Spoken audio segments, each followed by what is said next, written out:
Good morning student. बेटा हम civics का थर्ड चैप्टर सेकुलरिज्म धर्मनिरपेक्षता पढ़ रहे हैं, जिसमें कल मैंने आपको रिलीजियस फ्रीडम के बारे में बताया था। आज हम पढ़ेंगे Indian secularism and the difference from the western concept, भारतीय धर्मनिरपेक्षता और साथ में जो पश्चिमी धारणा है उसके बीच में क्या डिफरेंस है उसके बारे में पढ़ेंगे। भारतीय धर्मनिरपेक्षता और पश्चिमी धारणा क्या है उसके बारे में पढ़ेंगे। तो the Indian concept of secularism is an unexpected contrast to the western idea of secularism. यहाँ क्या कहते हैं कि जो धर्मनिरपेक्षता की भारतीय अवधारणा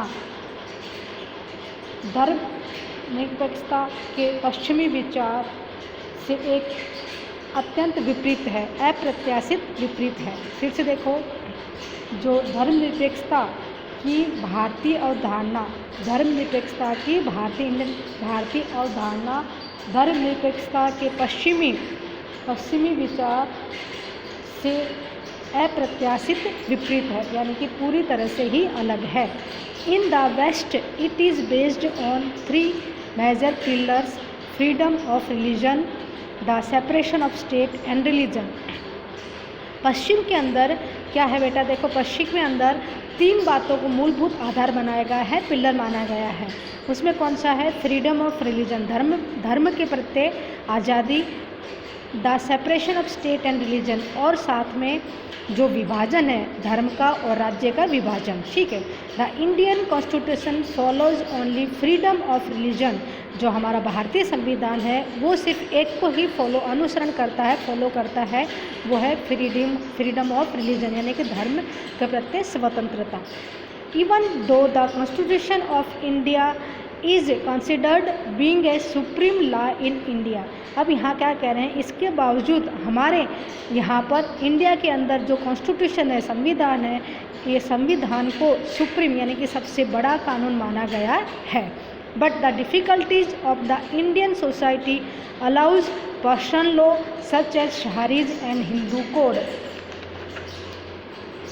bill which affects the fundamental rights of an individual. यहाँ क्या कह रहे हैं बेटा, लेकिन भारतीय समाज की कठिनाई क्या है, यहाँ पर देखो भारतीय समाज की हमारे भारतीय समाज की क्या कठिनाई है कि इसके अंदर शहरी और ये कानून है, शहरी और हिंदू कोड बिल जैसी व्यक्तिगत कानूनों की अनुमति देती है, जो किसी भी व्यक्ति के मौलिक अधिकारों को प्रभावित कर सकती है। यानी कि यहाँ पर कुछ एक ऐसे अधिकार बनाए गए हैं, व्यक्तिगत कानून बनाए गए हैं, जिससे दूसरे व्यक्तियों की व्यक्तिगत मूलभूत अधिकार जो होते हैं, हमारे फंडामेंटल राइट्स होते हैं, उसके ऊपर प्रभावित कर सकती है। On the other hand the western adaption माने रूपांतर करना या अनुकूलन, deals with total non-interference of state and religion in the functioning of each other। अब यहाँ क्या कह रहे हैं, दूसरी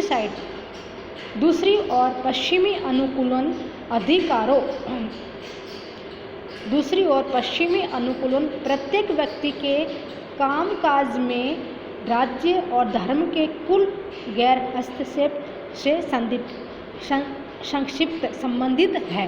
क्या कह रहे हैं यहाँ पर कि इसके बावजूद ऑन द अदर हैंड दूसरी ओर पश्चिमी अनुकूलन है, जो हमारा पश्चिमी अनुकूलन है, ये क्या करता है, प्रत्येक व्यक्ति के जो कामकाज होता है, कामकाज से राज्य और धर्म के कुल यानी कि राज्य और धर्म के अंदर कुल गैर इंटरफेरेंस यानी कि गैर हस्तक्षेप यानी कि उसके अंदर कोई भी इंटरफेरेंस नहीं करता, यानी कि अपनी मनमानी नहीं चलाता है, से संबंधित है। The power rests with the state and it is allowed to reduce the right if the religion is causing interference in the functioning of the state। यहाँ क्या कह रहे हैं, the power rests with the state यानी कि जो power है, जो ताकत है, वो किसके साथ है, राज्य के साथ है, और वो किसी को भी अलाउ नहीं करती। यदि अलाउ भी करती है तो उसको रिड्यूस हटा दिया जाता है कि धर्म के कॉजेज़ के अंदर इंटरफेरेंस यानी कोई भी कार्य किया जाएगा वो स्टेट के लिए कार्य किया जाएगा, धर्म के लिए कोई भी कार्य नहीं किया जाएगा। The Indian Constitution focused on a whole form of secularism by allowing the individual to enjoy the fundamental rights. साथ में हमारे यहाँ पर क्या कहते हैं, भारतीय जो संविधान है ये पूरा फोकस डालता है, पूरा प्रभाव डालता है कि हम भारत के अंदर हमारे जो मूलभूत अधिकार है और जो हमारे रिलीजियस के प्रति इंडिविजुअल व्यक्तिगत स्वतंत्रता है, इसको हम अपने धर्मनिरपेक्षता के आधार पर इंजॉय करें, इसका आनंद लें। Also the concept is not restricted to the questions of how religious groups are to be treated। साथ साथ में क्या कह रहे हैं, ये भी अवधारणा इस सवाल तक सीमित है, ये भी जो अवधारणा है ये इस सवाल तक सीमित नहीं है कि धार्मिक समूह के साथ कैसे विश्वासघात किया जा सकता है।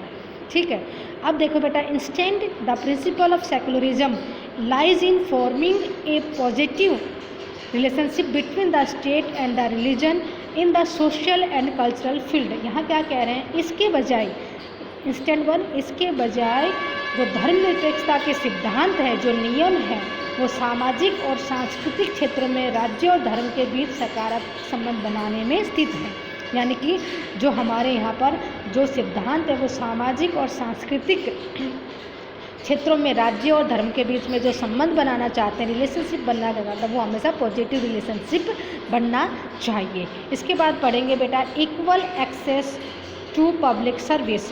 यहाँ क्या कह रहे हैं कि जो सार्वजनिक सेवा है, पब्लिक सर्विस है, जो सार्वजनिक सेवाओं तक समान पहुँच, सभी की समान पहुँच, सार्वजनिक सेवाओं तक हमारी समान पहुँच। We all share hospitals, schools and the services of local authorities equally. यानी यहाँ क्या कह रहे हैं, हम सभी जो भी सरकारी अस्पताल है, स्कूल्स हैं, या कोई भी सेवा है, सर्विसेज है, या लोकल अथॉरिटीज़ के अंदर है, वो हम सब आपस में एक दूसरे से बांटते हैं। So it is essential that these public services are secular at the point of use. यानी कि ये बहुत ज़्यादा ज़रूरी है कि यदि हमें धर्मनिरपेक्ष रहना है, यूज करना है, तो हमें सभी पब्लिक सार्वजनिक सेवाओं को समान तौर से यूज करना पड़ेगा। All states funded schools should be non religious with children being educated together despite their parents religion. यहाँ क्या कह रहे हैं, ऑल स्टेट यानी कि जो राज्यों ने स्कूल बना रखे हैं, जो राज्यों ने स्कूल स्थापित कर रखे हैं, उस स्कूल के अंदर कोई भी गैर धार्मिक प्रक्रिया नहीं चलेगी। ठीक है, साथ साथ में वहाँ के जो बच्चे हैं वो इसमें पढ़ेंगे, लेकिन जो उनका धर्म है वो धर्म के साथ, उनके माता पिता का जो धर्म है उसके साथ साथ वो सभी का, यानी कि जो मेन है वो पढ़ाई जाएगी। जैसे कि भाई हमारे यहाँ पर क्या होता है, जैसे कि हिंदू इंग्लिश पढ़ाई जाती है, हिंदू या हिंदी मीडियम में पढ़ाया जाता है, तो अगर मुसलमान है तो भी वो वही पढ़ेगा, हिंदू अगर है तो हिंदू भी वही पढ़ेगा, या दूसरी कास्ट के लोग हैं तो भी वो जो मेन लैंग्वेज, जो हमारे नेशनल लैंग्वेज बना रखी है, उसी को हम पढ़ाते हैं।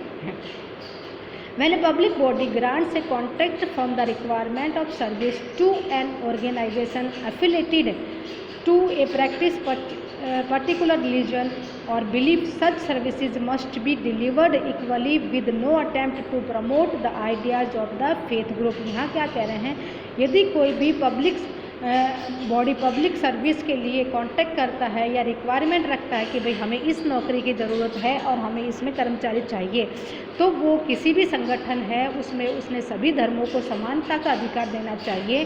किसी भी यानी कि ग्रुप के विश्वास के साथ हमें उनके जो फेथ है उनको कोई भी प्रमोट, यानी कि भाई ये हिंदू है और अगर मुसलमान इंटरव्यू देने आता है तो इसके मतलब है कि हम मुसलमान को नहीं रखेंगे, या दूसरी कास्ट के आता है उसको नहीं रखेंगे, सिर्फ हिंदू को रखेंगे। तो ये ऐसा नहीं होना चाहिए, यहाँ पर सभी को इक्वलिटी का अधिकार देना चाहिए।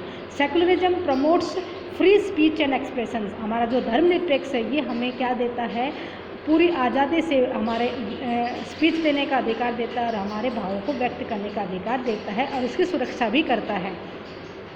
Religious people have to right to express their beliefs publicly. जो धार्मिक लोग हैं वो अपने विचार अपने पब्लिक में बता सकते हैं। However those who oppose or questions those belief ideas and organisation must not enjoy the privilege of the right to freedom of expression. हाँ, यहाँ पर क्या कह रहे हैं बेटा, यद्यपि यानी कि कोई भी व्यक्ति अपना धर्म का या दूसरे धर्म के बारे में बुराई करता है तो उसको ये अधिकार नहीं दिया जाता है कि वो अपने मौलिक अधिकारों का गलत इस्तेमाल करे और अपने विचारों को व्यक्त करे। वो अपने धर्म की बढ़ाई कर सकता है लेकिन किसी भी धर्म की कटती नहीं कर सकता है। Since in a democracy all ideas and belief must be open to discuss.